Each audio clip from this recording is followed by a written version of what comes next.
رسول کریم صلی اللہ تعالی وسلم گزر رہے تھے تو ایک شخص نے بکری کے پہلو پر پیر رکھا ہوا تھا اور وہ چھری تیز کر رہا تھا.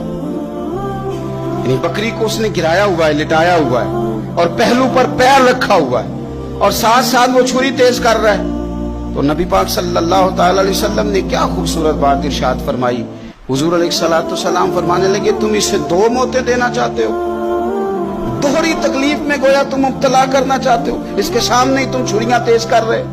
حضور فرمانے لگے 2 موتیں دینا چاہتے ہو, چاہیے تھا کہ پہلے سے یہ سارے اوزار تمہارے تیار ہوتے تو اس دن کسی ایمرجنسی کا شکار نہ ہو. 3 دن شریعت نے اسی لیے تو رکھے تھے, اسی لیے تو وقت رکھا تھا. آپ اس طرح کا کوئی ماحول نہ بنائیں جس سے جانور کو بھی تکلیف ہو, اذیت ہو.